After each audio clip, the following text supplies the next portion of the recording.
السلام عليكم ورحمة الله تعالى وبركاته. أقسم بالله على ما أقول أولا لقد شفت بفضل الله ومنه وكرمه وعفوه سبحانه وتعالى على يدي حالة سرطان أورام خبيثة في المعدة. اتصل بهم متصل وقال يا شيخ حماية مرض بمرض السرطان والعياذ بالله، نعوذ بالله من الخزدان يا رب العالمين. فذهبنا به إلى الأطباء فاستأصلوا هذا المرض الخبيث، وبعد ذلك لم يسترح الرجل وصار يئن من مرضه والعياذ بالله. فقالوا الدكاترة لقد عجزنا وصرنا لا نكيف ما بهذا الرجل. فقلت له يا أخي الغالي ابعث لي صورة هذا الرجل على الواتس، فأرسل إلي الصورة، فنظرت إلى هذا الرجل فبمنه وكرمه علمت علم اليقين بأن هذا الرجل فيه سحر مأكول ومشروب وفيه 4 من الجن والعياذ بالله. فقلت للرجل، فأرسل إلي عربية فذهبت إليه فوجدت عزكم الله وأكرمكم، وأقسم بالله على هذا بأن الرجل ملقي على سريره كالخرقة البالية على هذا السرير. أقسم بالله حينما رأيت إلى هذا الرجل ونظرت إليه فوجدته بهذا المرض والله بكيت يا جماعة. فقرأت عليه الرقية ورقيته ورقيت أولاده وزوجته وبناته، وتركت له علاجات منها المسك ومنها زيت الورد ومنها أمور أخرى. فقلت لهم في صبيحة هذا اليوم تعطوه هذا الدواء الذي أعطيتكم إياه. قالوا نعم. فأقسم بالله اتصل بي الأخ ثاني يوم في العصر بعد صلاة العصر وقال يا شيخ رأينا عجب العجاب. قلت ماذا؟ بشرني بالله عليك. قال أقسم بالله يا شيخ الرجل صار ينزل من فمه ويتقيأ أعزكم الله وأكرمكم كور لحم محشية دود. أقسم بالله هذا ما جري. فقلت لا إله إلا الله محمد رسول الله، هذا من فضل الله ومنه وكرمه سبحانه وتعالى.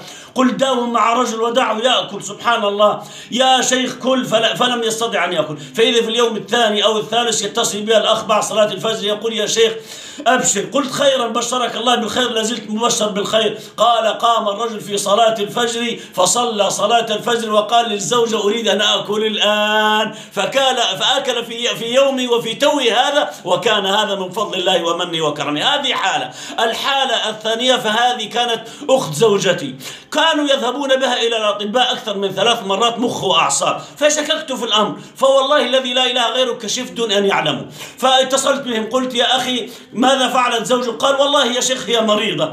قلت يا أخي الغالي من باب الأمانة العلمية والله زوجتك هذه مريضة بسحر مأكول ومشروب وهناك جن في جسدها. فأتاني بتكتك وبالزوجة وجاء إلى المنزل.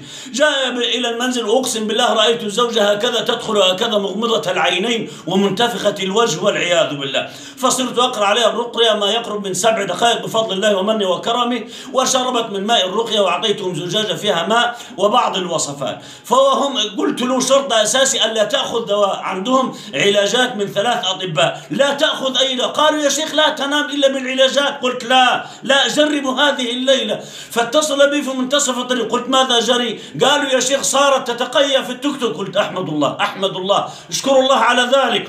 فإذا به يتصل بي في صلاة الفجر قلت اعطني البشارة. قال يا شيخ والله الذي لا إله غيره الأطباء كانوا والعياذ بالله قد أشاروا علينا بأن هذا اشتباه في أورام خبيثة في المخ والعياذ بالله. ففي هذه الليلة لم تأخذ حبة من البرشام، وأقسم بالله صارت تخض في النوم نوما وعافاها الله عز وجل وشفيت بفضل الله ومن يكرم. يسألني سائل ويقول لي يا شيخ أنت حتقول إن القرآن يعالج الأمراض الخبيثة؟ يا أخي أنا لا أقول هذا. أولا القرآن كله خير وكله بركة، ولكن إذا كانت الأمراض الخبيثة بسبب الروحانيات فعلاجها بالقرآن. وننزل من القرآن ما هو شفاء ورحمة للمؤمنين ولا يزيد الظالمين إلا خسارا، فيه شفاء للناس وشفاء لما في الصدور.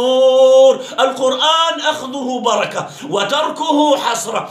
فأنا معالج وخطيب هذا بفضل الله ومنه وكرمه فهذا كان من فضل الله ومنه وكرمه عليه سبحانه وتعالى. كان معكم أخوكم ممدوح الجنيني معالج وخطيب بفضل الله ومنه وكرمه، وعندي من القصص ما لا يعلمه إلا الله سبحانه وتعالى، فمئات الحالات بفضل الله ومنه وكرمه، وأنا لا أدعي في ذلك العلم أو القدرة، والله كله بفضل ربي، وأنا ما إلا سبب. تلفوني كالآتي وسيكون في صندوق الوصف بأمر الله عز وجل أو على الشاشة 0131 66 740. والسلام عليكم ورحمة الله تعالى وبركاته.